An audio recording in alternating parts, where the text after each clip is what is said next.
జాతీయవాద జర్నలిజానికి అసలైన వేదిక నేషనలిస్ట్ హబ్ ని సబ్స్క్రైబ్ చేసుకోండి. నోటిఫికేషన్స్ కోసం బెల్ ఐకాన్ పై క్లిక్ చేయండి. తర్వాత ఇంకొక విషయం, ఇది ఎప్పటి నుంచో ఉన్నది, ఈ ఎన్నికల్లోనే కాదు. ఎవరైనా రాజకీయాల్లోకి ఏదైనా ఒక యాస్పిరేషన్తో వస్తే, ఒక ఆశయం కోసం పనిచేద్దాం, కష్టపడి పనిచేద్దాం, ప్రజాసేవ చేద్దామని వస్తే, అది మాజీ ఐఏఎస్లు కావచ్చు, ఐపీఎస్లు కావచ్చు, సిన్సియర్గా ఉండేవాళ్ళు, కరప్టెడ్ వాళ్ళు కాదు. లైక్ అన్నామలై గతంలో జేపీ గారు, ఆయన ఒకసారి గెలిచారు ఎమ్మెల్యేగా, తర్వాత మళ్ళీ గెలవలేకపోయారు. పార్టీని కూడా అంత అంటే సీట్ల పరంగా మనం కంపేర్ చేసుకుంటే అంత సక్సెస్ఫుల్ కాలేకపోయారు వాస్తవం. యోడి లక్ష్మీనారాయణ అక్కడ పోటీ చేశారు, పార్టీ కూడా పెట్టారు, నో రిజల్ట్. సరే, ఇవన్నీ పక్కన పెడితే అన్నామలై ఎందుకు ఓడిపోయారు? అన్నామలై అసలు తమిళనాడులో 5 సీట్లు వస్తాయని చెప్పి ఓట్ షేర్ పెరిగింది, 11% అంత పెరిగింది. బట్ అన్నామలై ఓడిపోవడాన్ని ఎలా చూడాలి? బీజేపీ ఒడిశా ఎట్లా గెలిచిందండి? ఒకటే ప్రశ్న, కౌంటర్ క్వశ్చన్. 10-15 సంవత్సరాల ముందు బీజేపీ ఒరిస్సాలో జీరో, ప్రెజెన్సే లేదు. 20-22 సంవత్సరాల ముందు దాకా కర్ణాటకలో బీజేపీ వాజ్ జీరో. ఎస్, అప్పుడు అక్కడ పార్టీలు పెద్ద జేడీఎస్, ఇక కాంగ్రెస్, వీళ్ళే కొట్టుకుంటారు పెద్ద పెద్ద పార్టీలు. తమిళనాడులో మీకు 2 ఆప్షన్స్ ఉన్నాయి, బీజేపీ 2 ఆప్షన్స్ ఉండే. ఒకటి ఏఐడిఎంకేతో మీరు టైఅప్ చేసుకోండి, పొత్తు పెట్టుకోండి. అప్పుడు మీరు ఎప్పుడు మైనర్ పార్టీ ఉంటారు, అంటే వాళ్ళు పడేసిన 2-3 కుక్క బిస్కెట్ లాగా 2-3 సీట్లు ఇస్తారు, మీరు అది తినేసుకొని ఊరుకోండి అంతే. మీరు ఎప్పుడు పైకి రారు, వాళ్ళే ఎప్పుడు డామినెంట్ పార్టీగా ఉంటారు. లేదు, మేము ఒంటరిగా పోటీ చేసి మాకు 10%, 12% ఓటు వస్తే మేము నెక్స్ట్ టైం దాన్ని 18% దాకా తీసుకెళ్తామని చెప్పి చేసిన పని కేరళలో చేశారు. ఇప్పుడు ఒక సీటు కూడా గెలిచారు అక్కడి నుంచి. యాక్చువల్గా 2 గెలవాల్సింది, ఒకటి even the third seat Attingal very close, చాలా క్లోజ్ ఉండే కాంటెస్ట్, సబర్బ్ ఆఫ్ ట్రివాండ్రం, అది కూడా. సో ఆలోచించండి.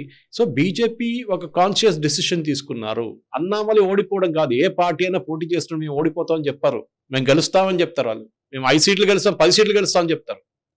ఈవెన్ చిన్న స్మాలెస్ట్ పార్టీ కూడా అదే చెప్తారు. కానీ అన్నామలై ఓడిపోయాడని చెప్పేసి it is not. Look at his vote percentage, ఆయన పర్సనల్ ఓట్ పర్సంటేజ్ చూడండి. సరే, ఏఐడిఎంకేతో టైఅప్ చేసుకుంటే బహుశా బీజేపీకి 1-2-3 సీట్లు వస్తుండే, ఏఐడిఎంకే 6 సీట్లు వస్తుండే. But what about long run? Long run you will be always under them. Same problem in Andhra. మీరు ఎప్పుడు పైకి రాలేరు, because Chandrababu Naidu will not allow you to grow. అదొక పాయింట్. తెలంగాణలో చూడండి, ఎన్నో సంవత్సరాలు బీజేపీ టీడీపీ టైఅప్ ఉండే, ఇక్కడ కూడా ఒక టైఅప్ ఉండే కదా ఒక టైంలో. బీజేపీ టీడీపీ ఓడిపోలేదు అనుకోండి అప్పుడు, లేకుంటే ఉమ్మడి ఆంధ్రప్రదేశ్లో ఉండిపోతే ఎప్పుడు వాళ్ళు పైకి రానియరు బీజేపీని. ఇప్పుడు బీజేపీకి 8 సీట్లు ఉన్నాయండి 17లో తెలంగాణలో. Definitely they are growing. 1 seat నుంచి 8 సీట్లకు, 4 సీట్లకు వచ్చింది, 4 నుంచి 8కి వచ్చింది. సేమ్ విత్ ఎమ్మెల్యే సీట్, ఒక రాజాసింగ్ సీట్ నుంచి 8కి వచ్చింది. This is the way to grow. మీకు 2 ఆప్షన్స్ ఉన్నాయి, గుర్తుపెట్టుకోండి. ఒరిస్సాలో లాస్ట్ మినిట్ దాకా బీజేపీ టాక్స్ ఉండే పొత్తు కోసం. కానీ అక్కడున్న లోకల్ యూనిట్ ధర్మేంద్ర ప్రధాన్ కానీ యూనియన్ మినిస్టర్ మిగతా వాళ్ళు చెప్పారు, నో, మాకు పొత్తు వద్దు, మేము ఒంటరిగా పోటీ చేస్తాం, మేము గెలుస్తాం, గెలవకపోతే at least we will come very close to winning. Second largest గెలిచారు ఈసారి, గెలిచారు. That is very to go. ఈ ద్రవిడియన్ కల్చర్ అనేది వాళ్ళ మైండ్లో ఉంది. అంటే యాంటీ హిందూ, యాంటీ హిందీ. ఎవడైనా నార్త్ ఇండియా నుంచి, even Annamalai is considered north Indian వాళ్ళ లాజిక్ ప్రకారం, ఎందుకంటే is representing a northern party. సౌత్లో బీజేపీ ఎక్కడ లేరు, కేరళలో 1 సీట్ వచ్చింది, తెలంగాణలో 8 సీట్లు వచ్చింది, ఆంధ్రాలో 3 సీట్లు వచ్చినాయి, కర్ణాటకలో సీట్లు వచ్చినాయి. ఇప్పుడు సౌత్ ఇండియన్ పార్టీ ఎవరండి? కాంగ్రెసా బీజేపీయా? నార్త్ ఇండియన్ పార్టీ ఎవరండి? కాంగ్రెసా బీజేపీయా? ఇది అడగాల్సిన ప్రశ్న అనమాట. సో సరే, లక్ష్మీనారాయణ గారు కానీ జయప్రకాష్ నారాయణ గారు టూ గుడ్ ఫర్ పాలిటిక్స్. నడవదు పాలిటిక్స్లో, కొంచెం యూ హ్యావ్ టు బి క్రుక్కడ్ ఉండాల్సిందే. ఫస్ట్ ఆఫ్ ఆల్ వాళ్ళు చెప్పింది జనానికి అర్థమవుతుందా అనేది కూడా రాజుగారు, అది కాదు లాజిక్. జనాలకి అర్థం కావడం కాదు, అర్థం కావాల్సింది. డెఫినెట్ గా జేపీ గారు మాట్లాడితే ఎంత క్లారిటీతో మాట్లాడతారు, చాలా క్లారిటీతో మాట్లాడతారు. కానీ అది ప్రాబ్లం అక్కడ ఎందుకు రాణించలేకపోతున్నారు అనేది. మీ ఇంటిలో ఎవడో వచ్చి ఎలక్ట్రిసిటీ రాత్రి కట్ చేసి వెళ్ళిపోయాడు, ఎలక్ట్రిసిటీ బోర్డు ఒకటి, మీరు ఎవరి దగ్గరికి వెళ్తారండి? మీరు ఎమ్మెల్యే దగ్గర వెళ్తాడు. వాడు నంబర్ 1 గుండా ఉంటాడు. గుండా క్యారెక్టర్ లాగా ఉంటాడు. వాడు ఫోన్ ఎత్తే కనెక్షన్ ఇయరా అంటాడు ఎలక్ట్రిసిటీ బోర్డు. వాడు వచ్చి కనెక్షన్ పెడతారు. నెక్స్ట్ టైం మీరు ఎవరికి ఓటేస్తారండి? మీరు వాడికే ఇస్తారు. ఎందుకంటే వాడు గుండనా ఏదైనా కానీ వాడు మీ పని చేయించాడు. రూరల్ ఏరియాలో ఎవడో పోలీసు నా మోటార్ సైకిల్ పట్టుకుపోయిన అబ్బాయి వెళ్ళి కంప్లైంట్ చేస్తాడు. అక్కడ ఉన్న సర్పంచ్కో ఒక ఎమ్మెల్యే అసిస్టెంట్గా కూడా చెప్తాడు. ఎమ్మెల్యే కలవాడు, అక్కడ ఎమ్మెల్యే అసిస్టెంట్ కూడా ఉంటాడు. వాడు ఫోన్ చేసి పోలీస్ స్టేషన్ బండి రిలీజ్ చేయరా అంటారు. ఆ అబ్బాయి నెక్స్ట్ టైం వాళ్ళకే ఇస్తాడు ఓటు. సో ఈ లక్ష్మీనారాయణ గారి జయప్రకాష్ నారాయణ గారు టూ గుడ్. వాళ్ళు ఇట్లాంటి పని చేయరు. మీరు వెళ్ళి చెప్పండి సార్ నా బండి పట్టుకున్నారు పోలీసు వాళ్ళు అంటే కంప్లైంట్ చేయండి, కంప్లైంట్ చేయండి, as per law it will be proceeded, నేను దీంట్లో ఏం పుల్లలు పెట్టాను అంటారు. ఇది problem. They are right legally, కానీ పొలిటిక్స్లో it is not always right. Sometimes you have to be like this. ఎందుకంటే ఇది దట్ ఈస్ వాట్ అంటే నా ప్రాబ్లం సార్ట్ ఎవడ చేస్తున్నాడు అంతే. నేను చేసే పని తప్ప, అది డిఫరెంట్. ఓల్డ్ సిటీలో లైసెన్స్ లేకుండా బండి నడిపించానా, లేకుండా ఆర్సీ బుక్ లేకుండా బండి నడిపి డిఫరెంట్ థింగ్. కానీ పోలీసు వాడు నా బండి పట్టుకున్నాడు, నా బండి రిలీజ్ చేయండి, ఇది ఇష్యూ అన్నమాట. So this is what politics is all about. దానికోసం అమృత్పాల్ సింగ్ గెలుస్తున్నాడు, దానికోసం ఇంజనీర్ గెలుస్తున్నాడు, కానీ దాంతోనే పాటు చిన్న చిన్న నేతలు కూడా గెలుస్తున్నారు. చిన్న చిన్న క్రిమినల్ కేసెస్ మీరు చెప్పినట్టు చాలా మంది ఎంపీస్ ఎమ్మెల్యేస్ క్రిమినల్ కేసులో ఉన్నారు. We can quote Pawan Kalyan also, not this time. Last ఎలక్షన్లో హీఈస్ వెరీ జెన్యున్ పొలిటీషియన్.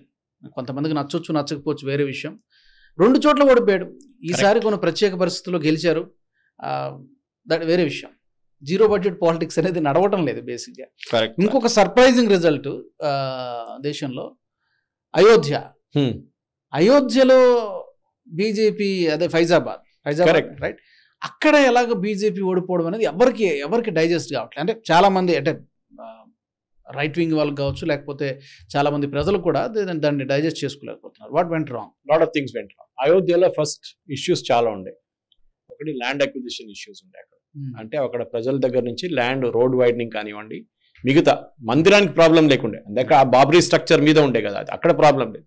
కానీ టౌన్ మొత్తం డెవలప్ చేయడానికి చాలా మంది గవర్నమెంట్ ల్యాండ్ అక్వైర్ చేశారు. అది బిల్డింగ్లు కట్టడానికి ఉండొచ్చు, రైల్వే స్టేషన్ కట్టడానికి ఉండొచ్చు, ఎక్స్పాండ్ చేయడానికి ఉండొచ్చు, ఎయిర్పోర్ట్ ఎక్స్పాండ్ చేయడానికి ఉండొచ్చు, రోడ్ వైడనింగ్ జరిగింది. లక్నో నుంచి అయోధ్యకి దాకా వచ్చే రోడ్లు మొత్తం సూపర్ హైవే లాగా చేసేసారు. అక్కడున్న ప్రజలకి దానికి వాళ్ళకి ఇచ్చిన డబ్బులు సరిపోలేదు. కానీ మీరు అదొకటే లాజిక్ చూసుకుంటారు. రేపు మీకు ఇదే ప్రాబ్లం, ఇదే ఇష్యూ మీకు వస్తే రేపు అయోధ్యలో ఫర్ ఎగ్జాంపుల్ డెవలప్మెంటా పెద్దది, లేకుంటే మీ పర్సనల్ ఇంట్రెస్టా పెద్దది అని వస్తుంది బయటికి. ఇదే ప్రజలు ఒక దుకాణం పెట్టుకుంటే ఇవాళ వాళ్ళకి ముందు వచ్చే సేల్స్ కన్నా డబుల్ సేల్స్ వస్తుంది. 3 or 4 times కూడా రావచ్చు. అది జనానికి అర్థం కాలేదు. అది జనాలకి అర్థం కాలేదని కాదు, అర్థం అయింది వాళ్ళకు. కానీ ఇంకోటి ఎస్సీ క్యాండిడేట్, అక్కడ ఎస్సీ క్యాండిడేట్ పెట్టారు వాళ్ళు. ఓకే, అక్కడున్న బీజేపీ ఎమ్మెల్యే ఏం చేశాడు, ఎంపీ, ఆయన విపరీతంగా ఈ ఎస్సీ క్యాస్ట్ని ఇండైరెక్ట్గా తిట్టాడు. డైరెక్ట్గా చెప్పలేదు. అది హైలైట్ చేసి అది వీళ్ళు యూజ్ చేసుకున్నారు సమాజ్వాదీ పార్టీ వాళ్ళు. ఆలోచించి అదే చెప్తున్నారు, ఏ పార్టీ కార్ సేవకుల మీద ఫైరింగ్ చేశారో అదే పార్టీ ఇవాళ ఫైజాబాద్లో గెలిచింది. అప్పుడు వీరేమంటారు, కార్యకర్తలు మామూలు కాదు, బయట నుంచి వచ్చిన వాళ్ళు అంటారు. సో ఫైజాబాద్ అనేది ఒకటైతే population distribution, second is this issue which is there.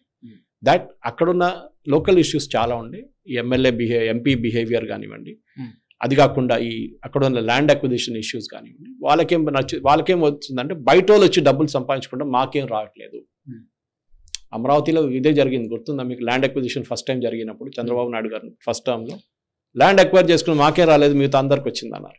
Hyderabad కూడా హైటెక్ సిటీ కట్టినప్పుడు అదే అయింది. అప్పుడు ఉన్న పొలాలన్నీ తీసుకున్నారు చాలా చీప్ రేట్లో, దాని తర్వాత హై రేట్లో అమ్ముకున్నారు. So they same thing happen. అంతే, ఇంకేం ఇన్ఫరెన్స్ అంటే లేదు. నేను చదివిన దాని ప్రకారం ఇదే ఉంది సార్.